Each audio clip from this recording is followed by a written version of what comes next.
music is, hypnotic effect. It can encourage you to slow down your breathing and to relax and to just kind of get into a bit of a zen or a flow state, or, the creation process. I mean, there is a science behind some of these things. How do you compose your music? There is so many emotions behind. A little melancholy or something like that, then maybe that sort of comes through in the sort of, in the sort of the chords and the shapes and the harmonies and things. I mean, I think I started getting into that as an almost like a self-therapeutic type of thing. I was feeling like I needed some extra sense of like fulfillment, bring in some, achingly beautiful strings. How did that change your life to really dive into what you love? Emptiness or something that can be a struggle to express. It's about sort of getting out something that you have inside, and that kind of helps to fill that void maybe. Life's about, ups and downs. I mean, this is the rich tapestry of life. You have to have the crap times so that you can understand the good times. It's the bittersweet stuff. So.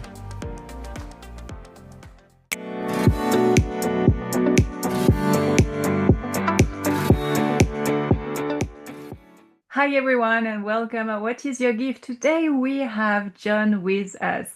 I met John a couple of times. And the last time it was in November 2025, it's a few months back at the Australia Hypnotherapy Conference. And John has a gift around music, a gift around, yeah, it's beyond the music actually, because like I bought your what you have created, and actually I'm pretty sure, I'm not 100% sure, but I'm pretty sure on my YouTube channel, one of my last recording, there is a track of yours, and I really encourage people to listen to, because there are lots of layers, and I hope that we're going to dive into this aspect of music because I find it fascinating and I don't know anything about it. So, but before we dive into the technical side of it, I will welcome you, John, and thank you for being here. Oh, thank you very much. Hello, everybody.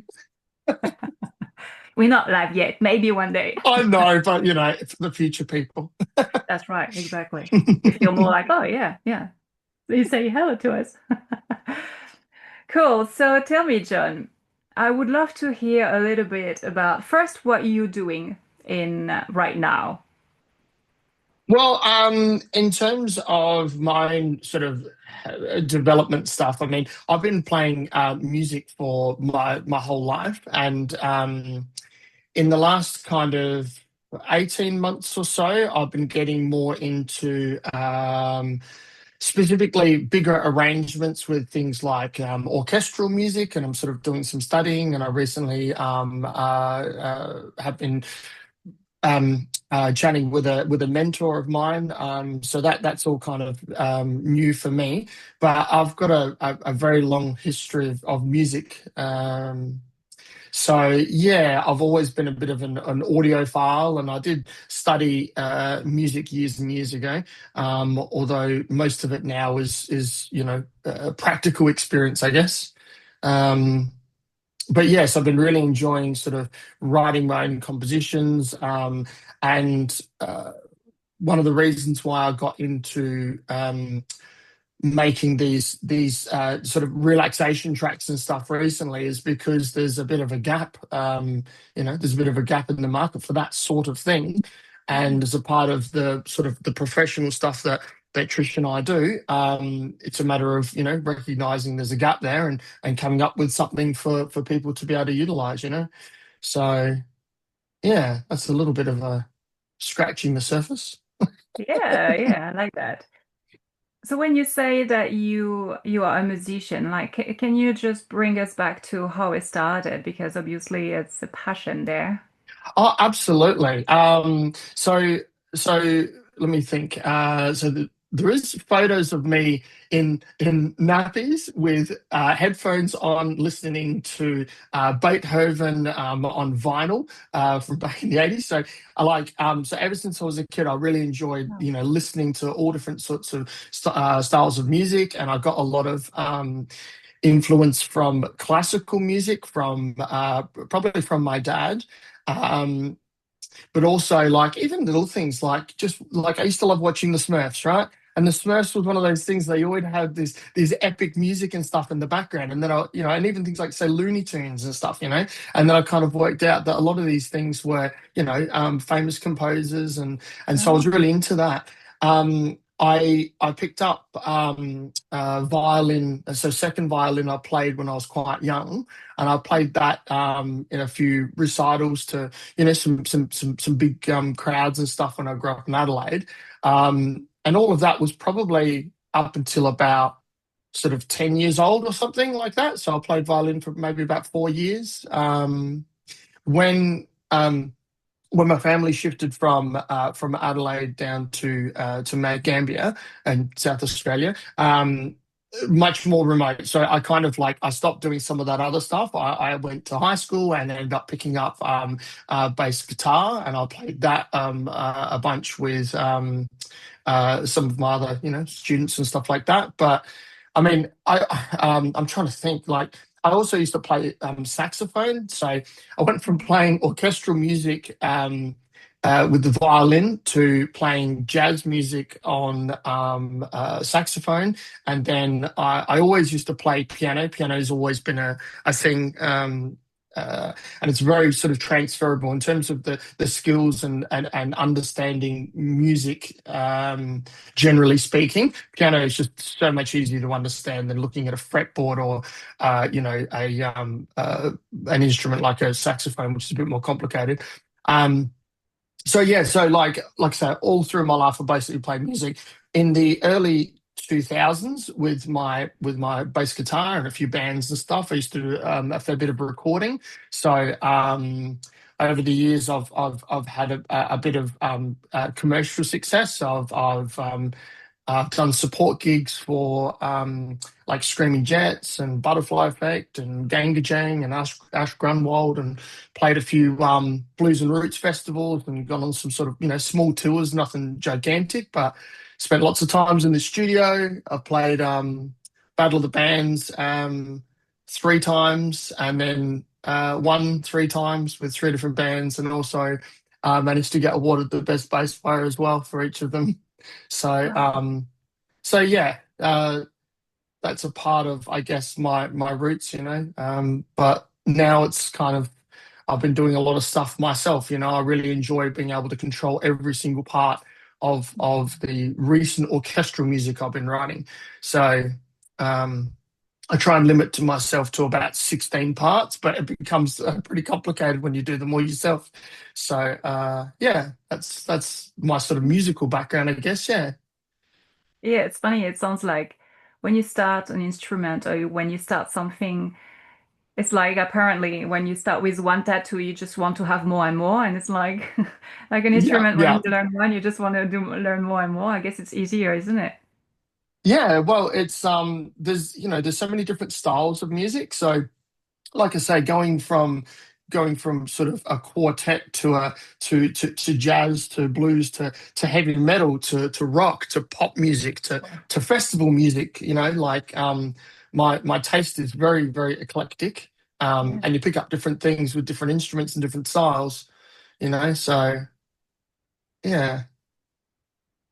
And I would love to know a little bit more on, I guess it's a bit hard because, I mean, we're talking about probably 10, 20 years in size in your life, but how have you, like, did you have any synchronicities? Because I mean, you've been playing with lots of different gigs and you've had Mm. a lot of opportunities from what I heard. So maybe if you can maybe dive a little bit into some examples of things that really like this happened and it was just incredible because often people love to hear something that will encourage Yeah, them when you start and you're not sure where it's going to bring you, at least that can keep yeah. them. Yeah. Yeah, well, I mean, I think music is, it's a beautiful thing. It's very expressive. It's very creative, and I definitely treat it as a bit of an outlet.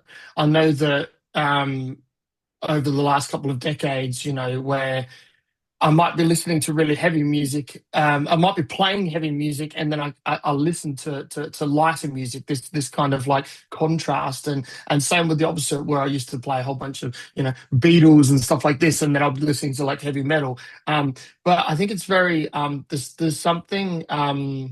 there's something kind of, what's the word I'm looking for? Healing, something tranquil, something expressive that not only listening to music where it can have this, hypnotic effect and, sort of take you somewhere, but also the creation process. I mean, a part of my blues and jazz background makes me very improvisational. So I'm able to sort of jump on a stage and someone says, "Hey, let's play blues in G or something." I'll be like, "Cool, let's go." It's easy to do.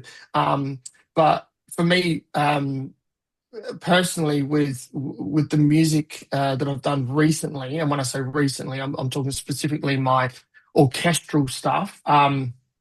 I think I did. I think I started getting into that as an almost like a self therapeutic type of thing. I was feeling like I needed some extra sense of like fulfillment, and as much as the camaraderie you have about being in a band, and being squashed in a tiny van and driving for 100 kilometers, and very very hot vehicles and stuff. But I mean, I guess what I'm trying to say is that it's nice to be able to have ultimate control, and there's something that comes out that's a way for you to connect to your own emotions and stuff. Like I say, I find it very, very therapeutic. Yeah. Oh, I love where you're going there. Can you Hmm. elaborate more about this emotional side? Because yes, music, there is so many emotions behind, and that will maybe for you it can be a bit of sadness, and for me it will be a bit more of hope somehow. We are so different. So how do you create this type of how do you compose your music with the Yeah. emotion? I guess I usually start by playing on the piano, because that is the main interface for me to play all the other instruments. But I mean, I just like to tinker and I like to play. And if I'm feeling I don't know, a little melancholy or something like that, then maybe that sort of comes through in the sort of in the sort of the chords and the shapes and the harmonies and things. I mean, um, I can be very analytical, and when it comes to music, sometimes there's this kind of strange thing in my brain that finds a lot of satisfaction with building a potential, like a chord or a harmony or something that fits together, that has this beautiful kind of resonance, between all these different instruments that all have, their own kind of, sound waves, and the way that sort of resonance works. There's some real satisfaction that you get from blending those things. So yeah, like I sort of mentioned, I don't want to use the word depressed, because that's we don't want to go down that road. But I was feeling like I was lacking a sense of fulfillment, and I made a real effort to sort of push myself, creatively, to be able to compose my own work without having to be reliant on anybody else in terms of availability, in terms of what instruments they're playing, in terms of their skill level, or anything like that.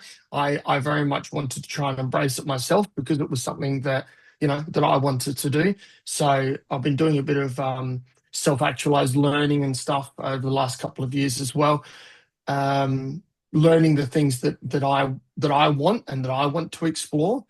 And like I say, usually this just starts with something on the piano usually. So I'll play something, and then I want to develop it, and then I'll think, oh yeah, bring in some achingly beautiful strings or something to kind of heighten your the experience and stuff. And yeah, it's a beautiful thing.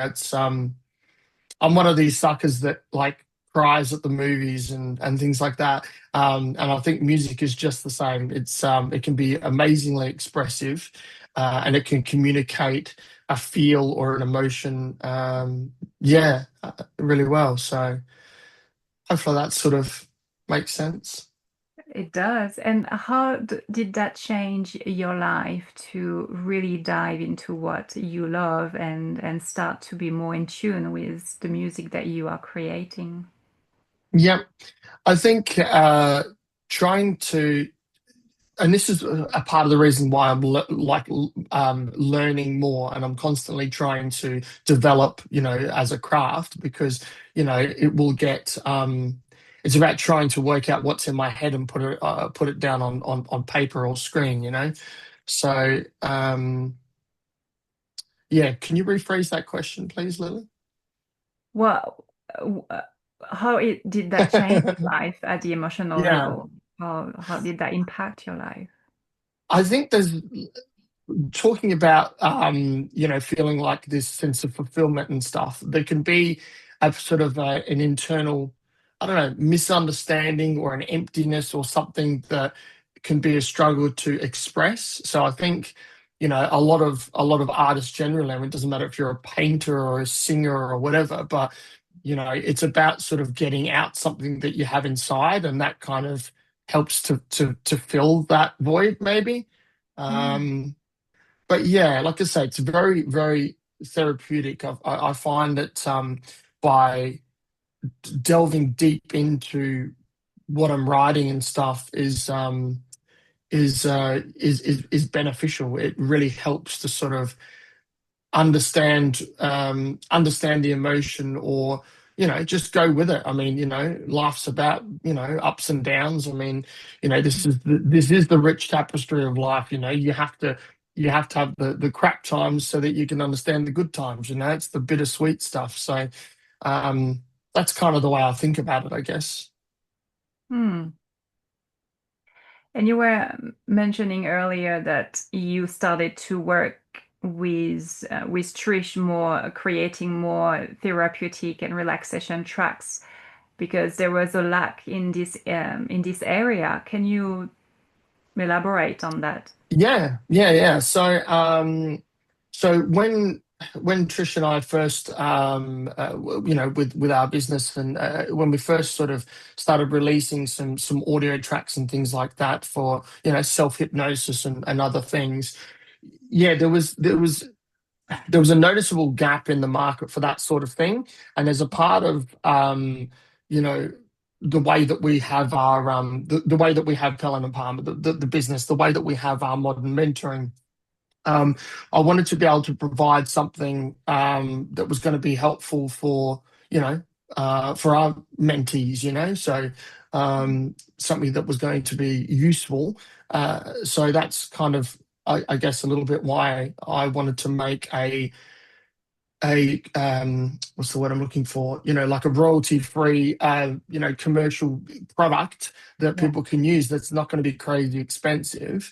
Mhm. Um, because yeah, it's a matter of complementing your own kind of your own voice, your own services, what you're providing for your own clients. So that was why I sort of wanted to release something. So obviously there is Deep Drift, which is the one that's currently available. I was really hoping to have something else maybe available as well by the time I'm in New Zealand. So fingers crossed, I might have something to unveil. Cool. So yeah, that's the plan. So the one that's already been made, the Deep Drift, I'm just referring a little bit to One my I notes have, here. yeah. Yeah, yeah, fantastic. So it's about a deep trance. It's restorative. It's about sort of slow breathing, so it's ideal for sleep or deep relaxation.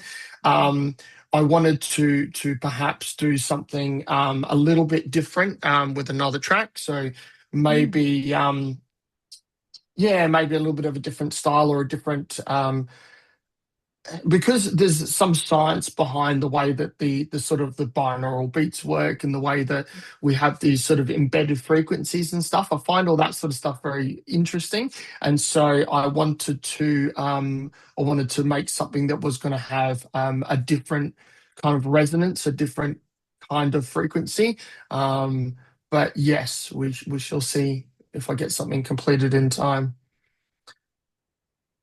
Actually, it would be amazing to have your input in what are the different frequencies in music, because I mean you have this knowledge and I have the knowledge from the hypnotherapy point of view, but I think it would be really cool to hear that from a musician point of view. What are the different frequencies? Yeah, well, you get this beautiful effect with sound and with music. I mean, it's like if you imagine that you hit a key on a piano, and there's a certain amount of lingering sound that happens. I mean, obviously you've got the percussive effect of a hammer hitting a string, and there's depending on what type of piano and the space it's recorded in, all that sort of stuff, I have these different effects, but there's this kind of this trailing sort of sound wave that occurs. And I find it quite fascinating that when we look at the sort of the resonating frequencies of different chords and the way in which they kind of connect together and the way in which you can have lots of instruments harmonizing, you're kind of getting this crossover of certain frequencies that has this kind of yeah, like I say, this hypnotic effect on the brain, so the way it sort of it can encourage you to slow down your breathing and to relax and to just kind of get into a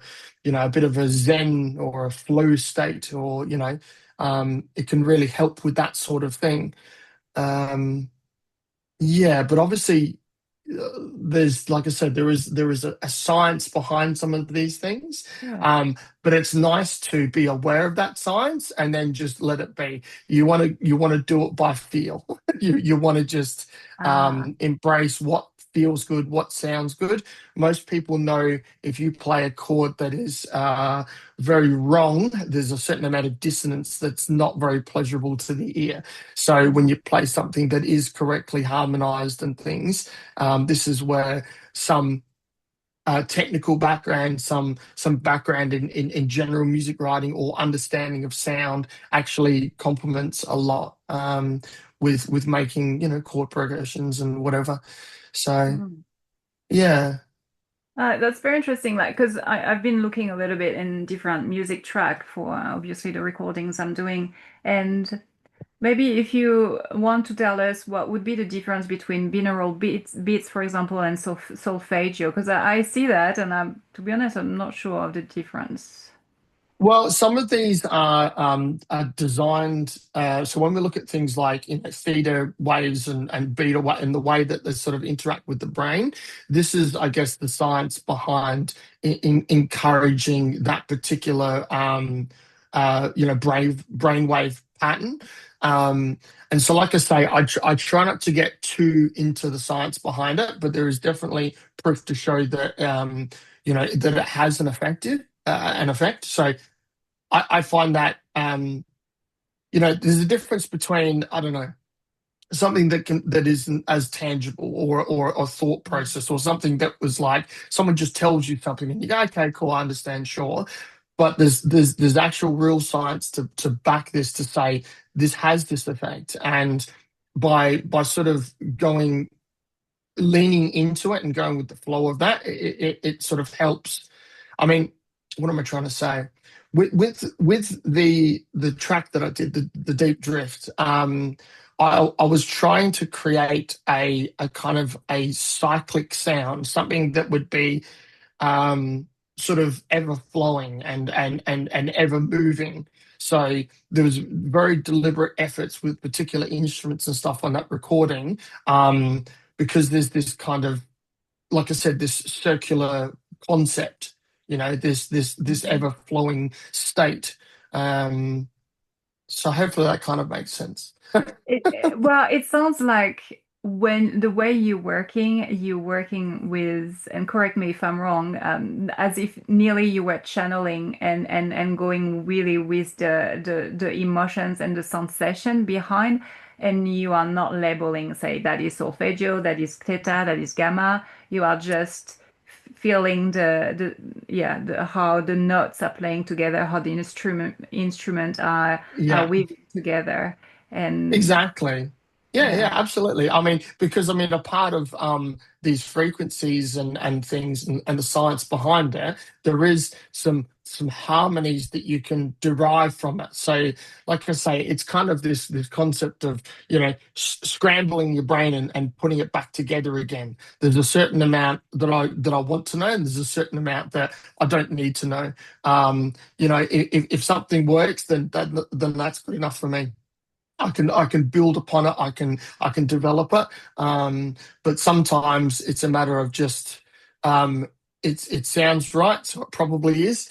So with the instruments specifically that I recorded for those. So obviously they are a sampled library. So I don't actually have a huge studio with 50 different instruments. But there was like crystal bowls, for example. So there's crystal bowls in the recording and several layers of crystal bowls. So I love this concept of, like I said, these overflowing frequencies, these overflowing waves, and this cyclic nature of, not only do you have the sound of, say, a crystal bowl and the way that that interacts with other sounds, but then you have literally the way in which it's being played, the cycle in which it's being played, either by, with, say, like a wooden stick or a crystal or quartz or something like that. They will have different sounds and different sort of nature.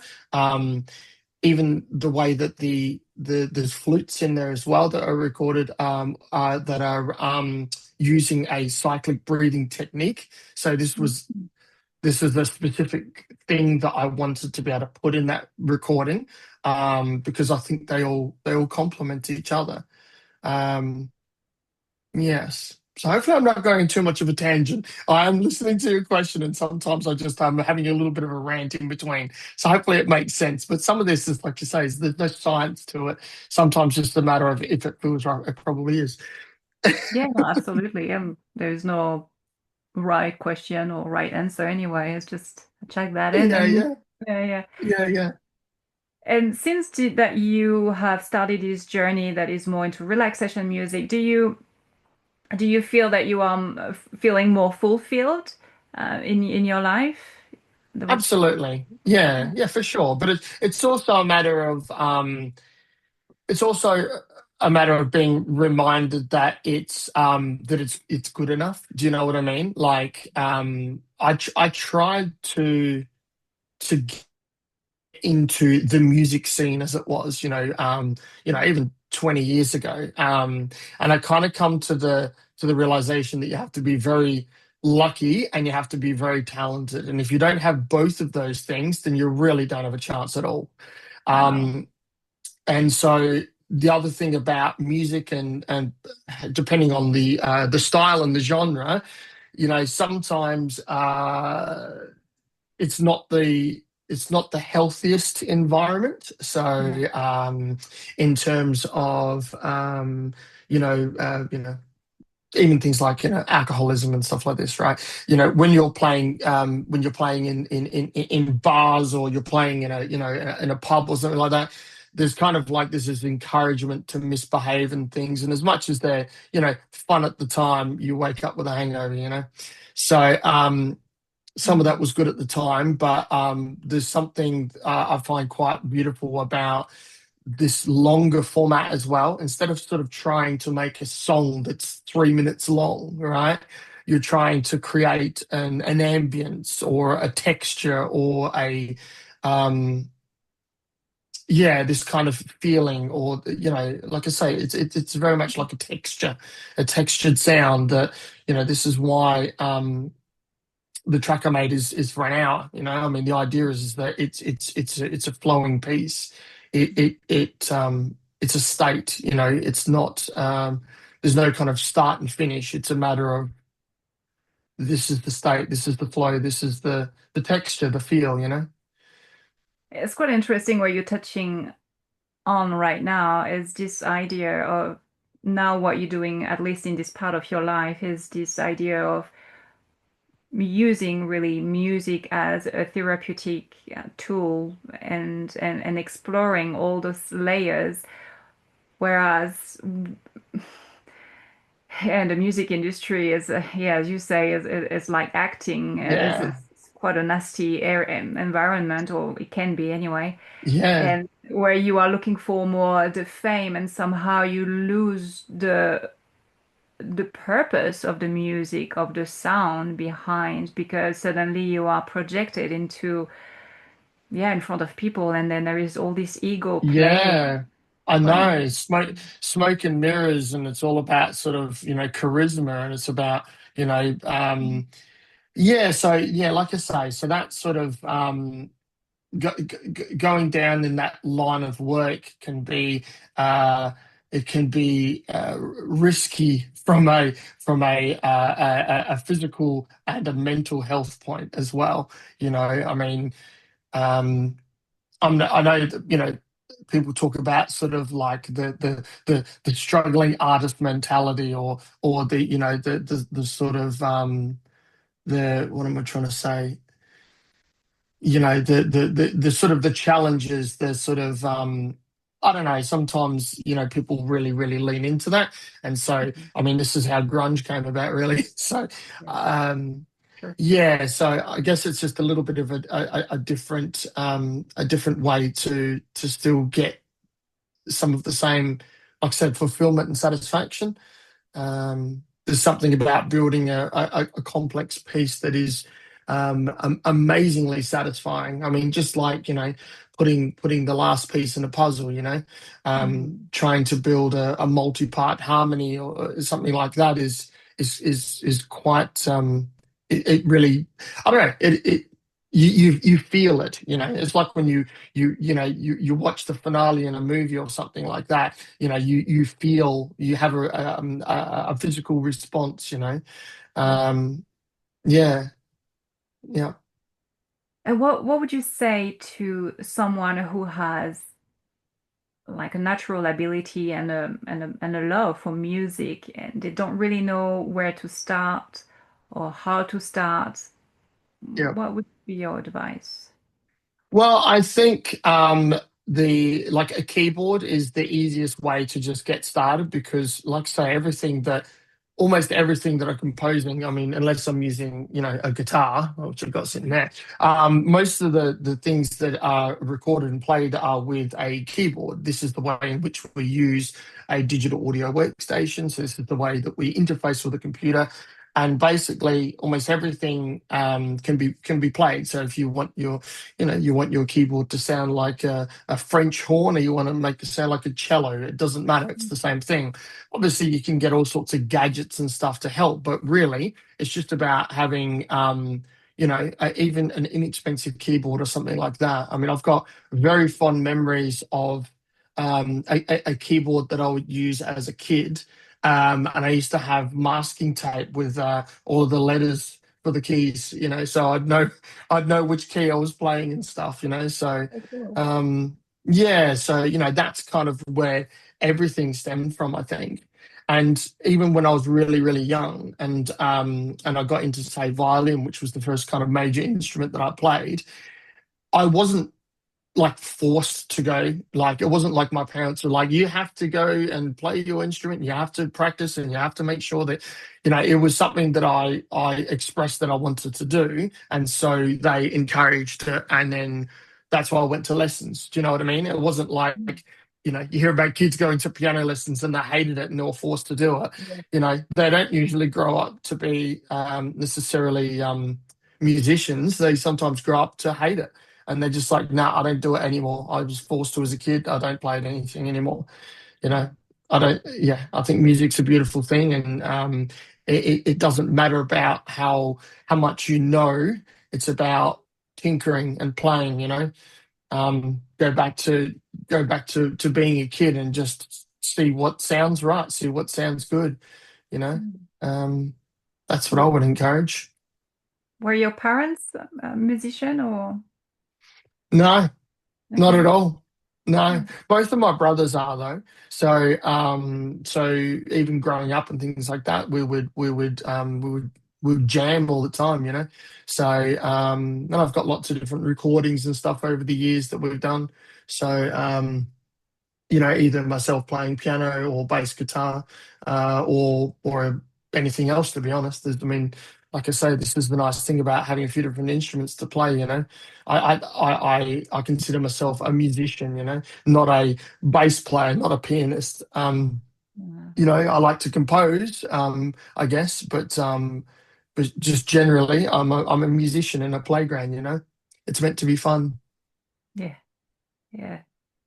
Was it hard for you to find gigs and play and have opportunities to record? Was it hard or was it easy? No, it was definitely challenging, and like I say, I think this comes back to sometimes it's not everything you do yourself. Like as in, Mm. I had some, like anybody, I've had clashes with bandmates and things. I mean, I've been in quite a few bands over the years, so sometimes you may not necessarily see eye to eye with every one of the members. So that was always an interesting challenge. But most most musicians that are happy to sort of have a play and have fun and things like that, it's important to sort of leave your ego at the door, um, and just go with the flow. This is why you know I think jazz and like the sort of the blues and stuff that I used to play was quite important, to the way I play music, because jazz especially can sound really quite um, chaotic, but it's about sort of coming back to back to a familiar key and something that is building some satisfaction. I mean, whenever you go too far away from a particular sound and then you return, you're getting this kind of build up and release that works in lots of different ways. So yeah. Mm. So what are your next project? Do you have anything coming up? Well, like I say, I would like to hopefully have something to another track to show off in a few weeks in New Zealand. I'm constantly working on my own kind of sketches and ideas and things like that. Uh, I I'm toying with the idea of perhaps doing some type of soundtrack or something like that. Mhm. So I have been chatting to some people about some independently made film and things like that maybe I might get involved with, but we will wait and see, I guess. I'm not sure. It's a matter of balancing between, my traditional day job, my the business and everything that entails, and also this stuff, which is, I guess it is a part of the business, but it's also like I'm always very mindful to make sure that it is a hobby, it is a joy, it's something that I don't want to become hard to get into or forced to do. I want to do it because I love it, and it's important to keep that passion. Mm. Is there a particular challenge that you've been through that could help someone not to go through this challenge or at least to go a bit faster? Is there like an advice that you would like to give to someone who's, I don't know, in the industry and yeah. Yeah, well, I mean, I think it's good to have someone that you can bounce off of and things. So, there's only so much you can develop personally when you're not mingling with everybody else, right? So either playing or listening to or analyzing, critiquing, other artists. So like I say, so late last year, like I said, I acquired a mentor. So someone that I can look up to, that I can sort of talk things through and analyze and get a good understanding. So for me, that was the big point at which I can see that I can get further with what I want to do. Sometimes it's nice to be able to show off something and get some feedback for it, and you have to be ready for criticism. Some people might not like what you've done, or they would do it in a different way. But this is the thing about art. It doesn't really matter if it's right or wrong. That's the wrong question.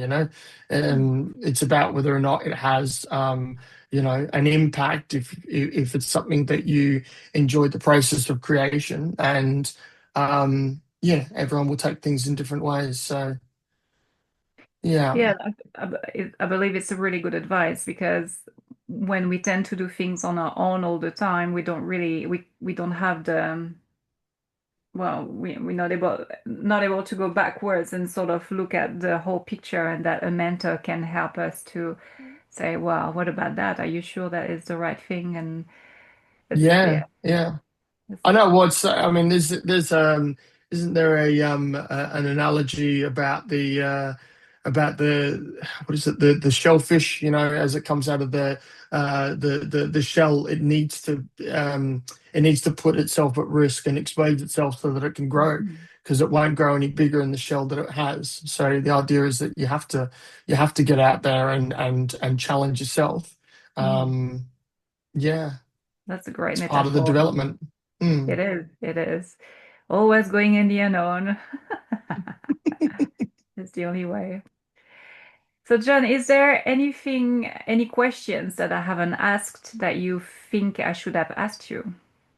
That's a good question.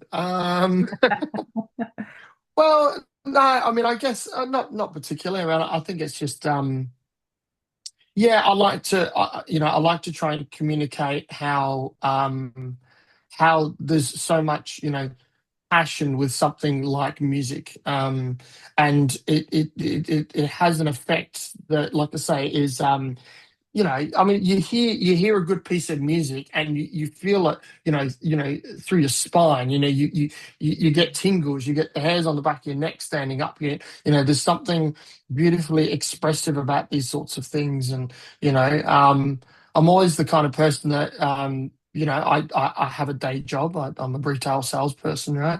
But even when I'm at work and I'm thinking about other things or thinking about music and stuff, all it takes is, to hear, something on the radio, some piece of music, and it'll transport me very, very quickly. Um, so I find it very distracting sometimes listening to music when I'm supposed to be doing something else, because I'll just lose myself in it and listen to it and reminisce. And yeah, It yeah, brings you into another world. Yeah, it does. It does.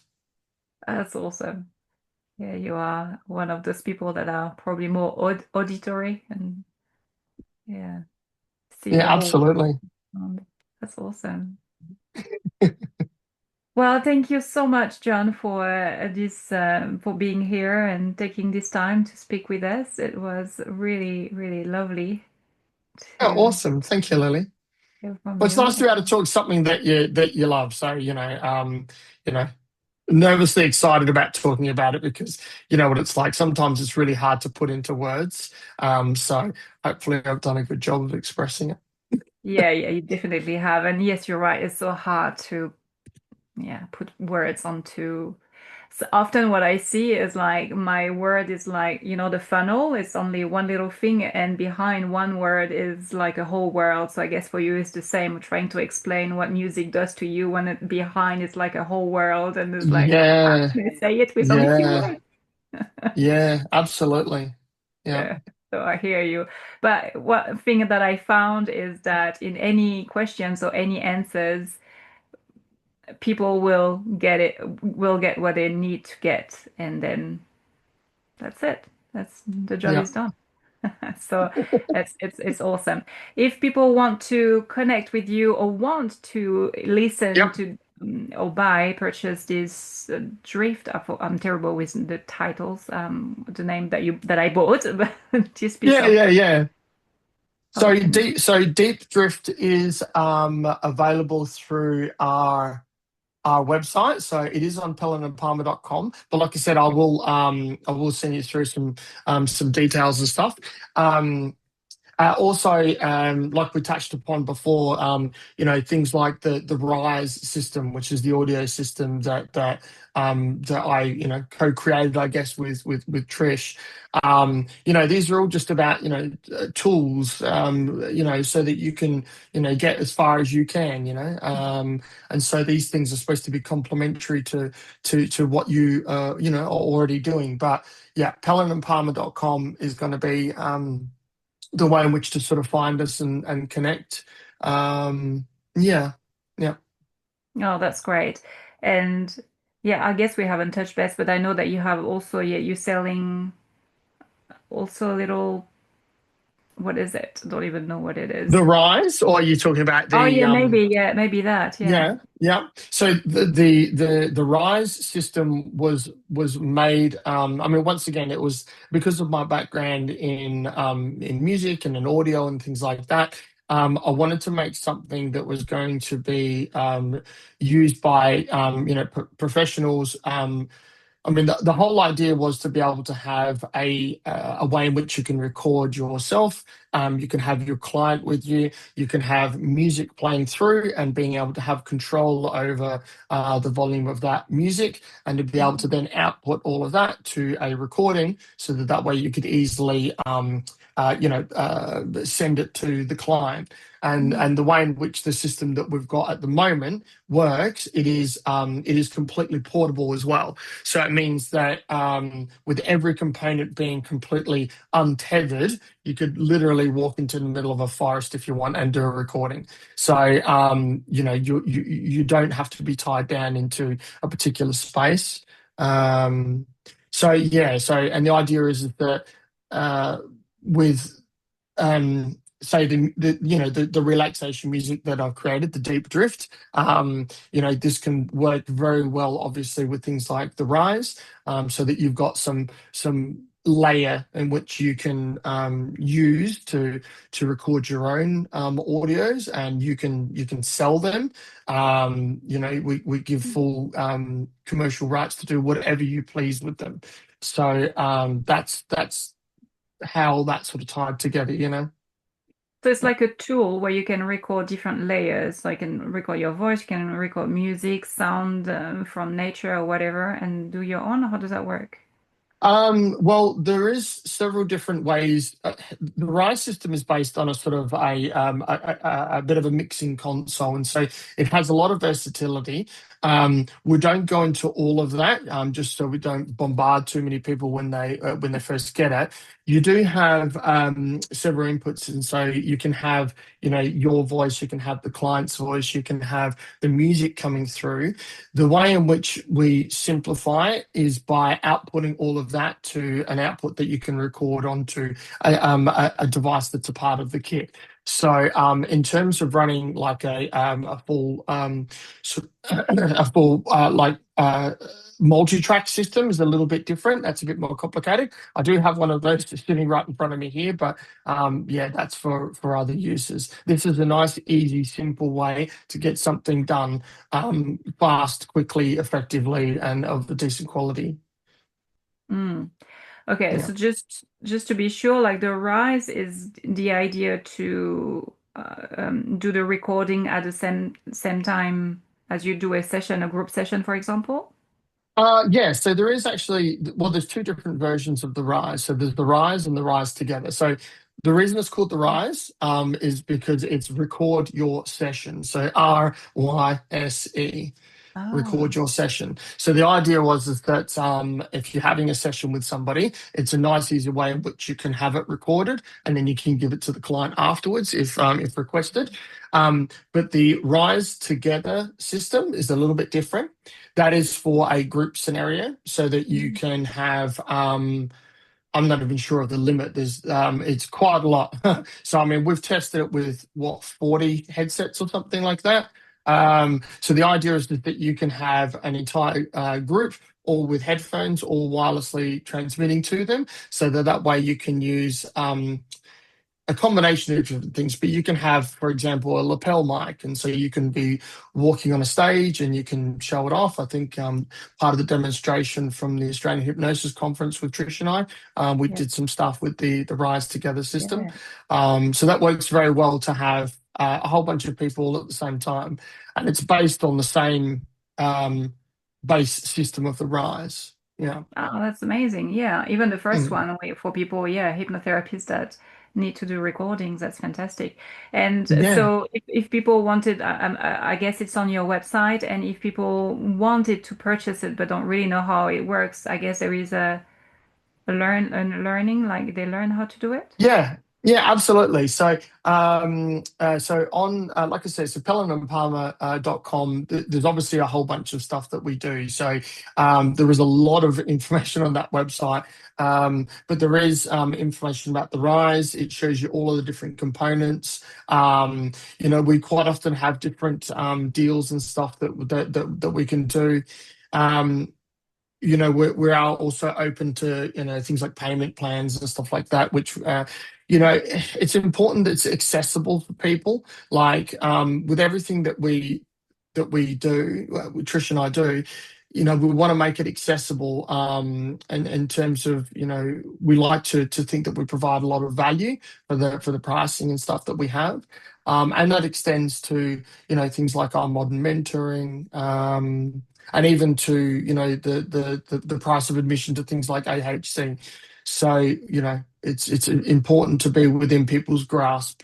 So there's lots of training and stuff. We provide video training and all that sort of thing as well with the devices, and we also encourage people to reach out to us if they have any issues. Yeah, we sort of talk it through and make sure that you're getting the most out of it. Ah, that's fantastic. Ooh. I'm thinking for myself as well. Yeah, yeah, yeah. Oh wow, that's great. I'm happy that I caught myself. Yeah, because I remember when I went to the conference and I've seen it and I was like, what is it? It looked too alien and it scared me, Yeah. but it's quite good to hear what it is now and what for. So that's awesome. Yeah, yeah, fantastic. No, we try and make it as, like you said, presentable as we can, and also cost effective. So, it's about, coming up with something that's not gonna, cost the earth. So, yeah. Yeah, it's part of growing our business, and it's investment, and it's yeah. Well, yeah, and I mean, like I said, between the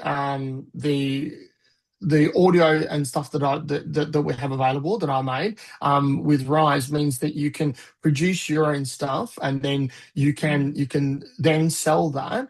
So we really wanted something that had a sort of an inbuilt commercial licensing sort of part of it, because it's another way in which professionals, hypnotherapists, and things like that can make income. It's another stream of income. So in this day and age, everything costs, and cost of living and all that sort of stuff. We want to make sure that it's easy and approachable for people to use. And like I said, make some audios and put it out there and make some money. And you know, And we're help here to people. support. Yeah, absolutely. Mm, awesome. Thank you so much, John, for today. It was a pleasure to have you today. Thank you very much, Lily. I hope this interview inspired you toward your goals. And remember, one step at a time. Every little step that you are taking forward is one step closer to your dream life. And if you want to go even further, I have created this 8 weeks program where together we are diving deep into your inner core beliefs, and we are releasing all the beliefs that are no longer needed and recreating new empowered ones. At the end of the 8 weeks, you will feel a new person, empowered, stronger, lighter, and ready to step into your new journey. In the show notes, there is a link that will bring you to a questionnaire that will bring you clarity on what needs to be worked on. And all the best for you to find and follow your true passion.